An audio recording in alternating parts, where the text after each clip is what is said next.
दोस्तों नमस्कार, मैं हूं सुरेश और आप सभी लोग देख रहे हैं टेक्सटाइल एडवाइजर। दोस्तों आज हम आपके साथ में डिस्कस करने वाले हैं कि साइड फोर्क मोशन क्या होती है और साइड फोर्क मोशन का ऑब्जेक्टिव क्या होता है, आपकी साइड फोर्क मोशन की स्ट्रक्चर और वर्किंग क्या होती है। तो ये सारा का सारा टॉपिक मैं आप सभी लोगों से डिस्कस करने वाला हूँ। तो दोस्तों इसके पहले कि मैं डिस्कशन शुरू करूँ, मैं आप सभी लोगों से रिक्वेस्ट करूँगा कि आप सभी लोग मेरे चैनल को सब्सक्राइब कर लीजिए और साथ साथ में साइड में लगा हुआ बेल आइकन का बटन दबा दीजिए, जिससे कि मेरे आने वाले अपकमिंग वीडियोस के नोटिफिकेशन आप तक पहुंचते रहें। तो गाइस, जैसा कि आप स्क्रीन के माध्यम से देख पा रहे हैं, आज के डिस्कशन का टॉपिक है साइड फोर्क मोशन और लेफ्ट फोर्क मोशन और left break stop motion and auxiliary loop motion. तो गाइस, सबसे पहले मैं आपको बताऊंगा कि जो आपका साइड फोर्क मोशन होता है तो वो किस तरीके का मोशन होता है। तो गाइस, ये जो साइड फोर्क मोशन होता है ये आपका लेफ्ट ब्रेक स्टॉप मोशन होता है। मतलब यदि आपकी लूम चल रही है और चलते चलते आपका वेफ्ट का धागा टूट जाता है तो आपकी लूम साइड फोर्क मोशन के द्वारा ऑटोमेटिक स्टॉप हो जाती है। गाइस, ये जो साइड फोर्क मोशन है ये एक ऑक्सिलरी मोशन होता है और ऑक्सिलरी मोशन जो होते हैं तो उनका ऑब्जेक्टिव होता है कि आपकी लूम की एक तो वो एफिशिएंसी बढ़ाते हैं और आपके कपड़े की क्वालिटी भी इंप्रूव करते हैं। ये आपके लूम के ऊपर स्टार्टिंग हैंडल साइड में माउंट होता है। अब चूंकि ये जो साइड फोर्क मोशन होता है लूम के एक साइड में होता है तो इसलिए इस मैकेनिज्म को हम साइड फोर्क मोशन भी बोलते हैं। तो गाइस, अब मैं आपको बताता हूं कि साइड फोर्क मोशन होता है उसका स्ट्रक्चर क्या होता है। तो गाइस, वीडियो को अंत तक जरूर देखिएगा। तो गाइस, यहाँ पर हमने एक स्कीमेटिक डायग्राम के माध्यम से आपको दिखाने की कोशिश की है कि जो साइड फोर्क मोशन होता है उसका स्ट्रक्चर किस प्रकार से दिखता है और कौन कौन से पार्ट आपके साइड फोर्क मोशन में लगे होते हैं।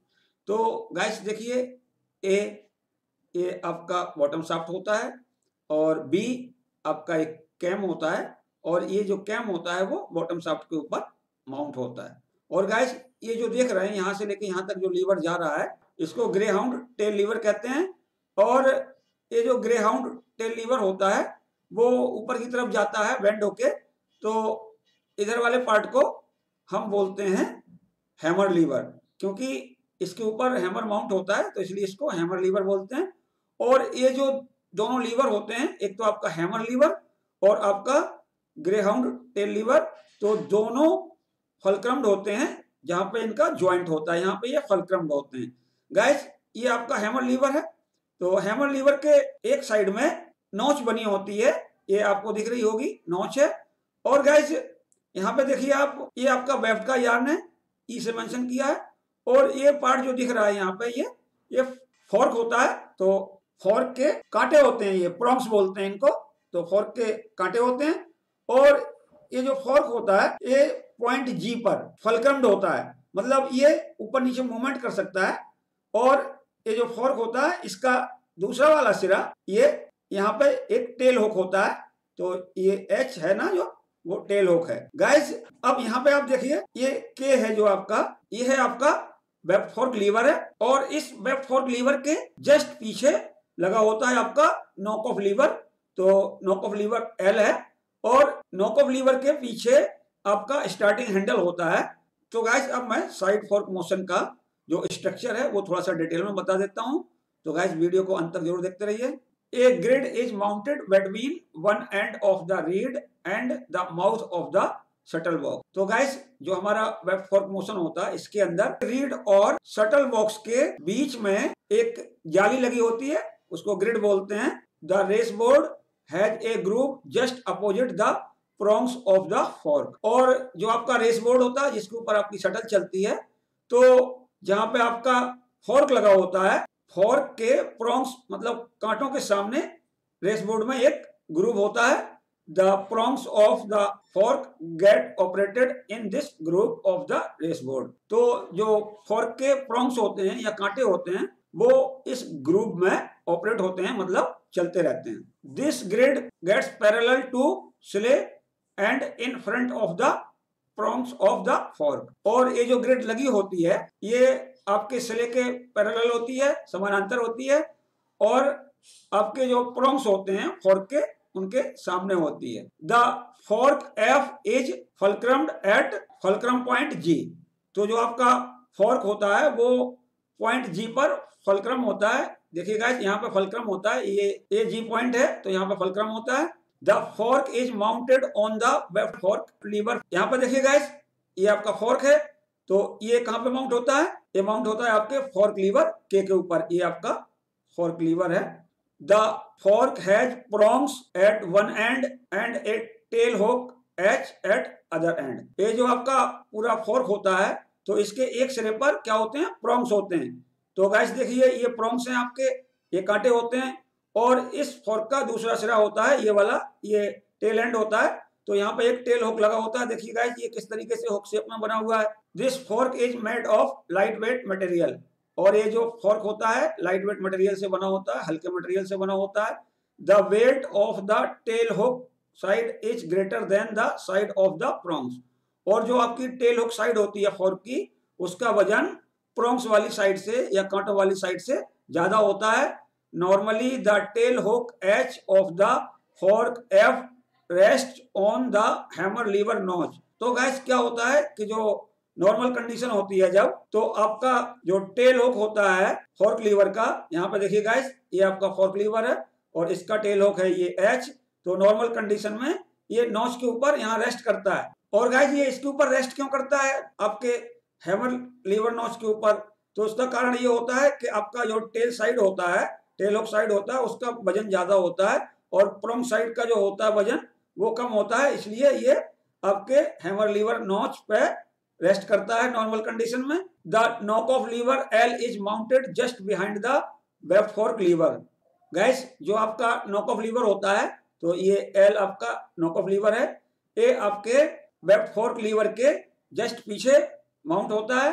The other end of knock off lever gets touched to starting handle M. और नॉक ऑफ लीवर का जो दूसरा सिरा होता है, मतलब इधर वाला सिरा होता है, तो ये आपके स्टार्टिंग हैंडल को टच करता है। A cam B is mounted on the bottom shaft A of the loom. Guys ये आपकी बॉटम शाफ्ट ए है, तो इसके ऊपर एक केम माउंट होता है। तो केम को हमने बी से मेंशन किया है। The greyhound tail lever D and the hammer lever I are connected to each other and they are fulcrumed at the joint of both lever। तो गाइस यहाँ पे देखिए, ये आपका हैमर लीवर है और ये आपका ग्रेहाउंड टेल लीवर है। तो ये आपस में जुड़े होते हैं, देख सकते हैं आप यहाँ पे। और ये फलक्रम्ड होते हैं। ये जो आपका पॉइंट है यहाँ पे जॉइंट पे, तो यहाँ पे ये फलक्रम्ड होते हैं। A bowl C is mounted at the end of the greyhound tail lever D. ये आपका ग्रेहाउंड टेल लीवर है, तो इसके एक सिरे पे बाउल सी माउंट होता है। Bowl C touches the cam B. ये जो बाउल सी होता है ये हमेशा आपके केम को टच करता रहता है। तो अब गाइस मैं आपको बताता हूं कि आपका साइड फॉर्क मोशन कैसे काम करता है। The side web fork motion performs its work when the sley moves to the front dead centre position.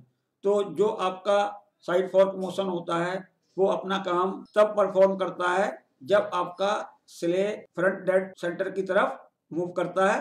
The prongs of the fork push the weft yarn present in the shed in a normal running position of the loom. जो आपके fork के prongs होते हैं, मतलब कांटे होते हैं, वो आपके वेफ्ट के यार्न को पुश करते हैं, मतलब हल्का सा धक्का देते हैं जब आपकी लूम नॉर्मल कंडीशन में चलती रहती है। When prongs of fork strike the weft yarn, the tail hook of the fork lifts up and the loom gets to continue to running position।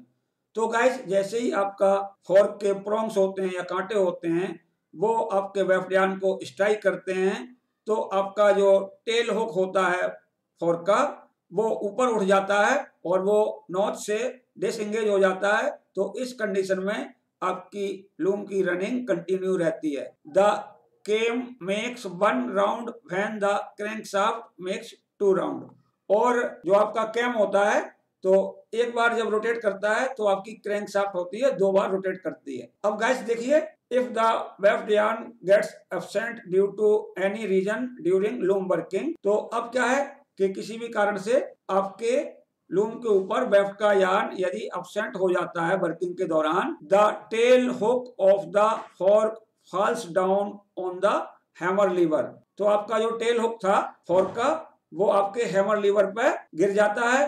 Since the hammer lever makes to and fro motion, the hammer lever notch carries the weft fork lever with it। तो जैसे ही आपका tell hook आपके hammer liver पर गिरता है और चूंकि आपका जो हैमर लीवर है वो टू एंड फ्रो मूवमेंट करता है, तो क्या होता है गाइस कि आपका हैमर लीवर में लगा हुआ नॉच आपके टेल हुक को खींच के अपने साथ में ले जाता है। The weft fork lever pushes the knock off lever in this situation.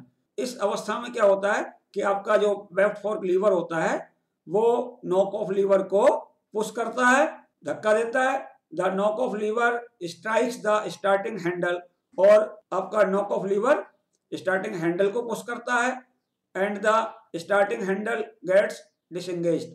और इस तरीके से आपका जो स्टार्टिंग हैंडल होता है डिसएंगेज हो जाता है, मतलब अलग हट जाता है और आपकी लूम स्टॉप हो जाती है। तो गाइस अब मैं आपको डायग्राम के माध्यम से भी बताता हूं कि आपका साइड वेफ्ट फोर्क मोशन कैसे काम करता है, तो वीडियो को अंत तक देखते रहिए। तो गाइस यहाँ पर देखिए कैसे वर्क करता है। ये आपकी बॉटम शाफ्ट है, इसके ऊपर ये कैम लगा हुआ है।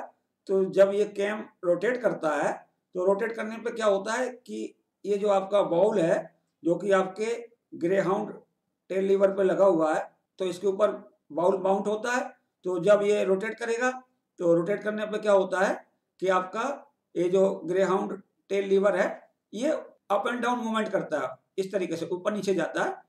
क्योंकि अब ये आपका ग्रे हाउंड टेल लीवर यहाँ पे फलक्रम होता है और ये जुड़ा होता है आपके हैमर लीवर से। तो ये जो हैमर लीवर है ये आपका टू एंड फ्रो मूवमेंट करने लगता है, इधर को करता है, इधर को। तो नॉर्मल कंडीशन में क्या होता है, ये तो आपका हमेशा रोटेट करते ही रहता है, कोई दिक्कत नहीं है। बट नॉर्मल कंडीशन में जब आपकी लूम चलती है और वेफ्ट ब्रेकेज नहीं हुआ है तो क्या होता है गाइस कि ये जो आपका वेफ्ट फोर्क है तो इसका ये वाला जो टेल हुक होता है ये हमेशा ऊपर बना रहता है। वो क्यों होता है, तो वेफ्ट आपके प्रोंग्स को या कांटों को पुश करता है। तो जैसे ही वेफ्ट पुश करता है तो ये साइड डाउन आ जाती है, इधर को चली जाती है, तो ये आपका टेल हुक है ये ऊपर को चला जाता है और आपकी मशीन कंटिन्यूअस चलती रहती है। तो गाइस जब वेफ्ट ब्रेक्स होता है तो ये जो आपका टेल हुक है क्योंकि इसका वजन ज्यादा होता है तो ये हमेशा इसकी टेंडेंसी होती है नीचे आने की। तो यहाँ पे वेफ्ट एब्सेंट होता है, यहाँ पे कोई रोक नहीं होती है, तो आपका टेल हुक हैमर लीवर पर गिर जाता है।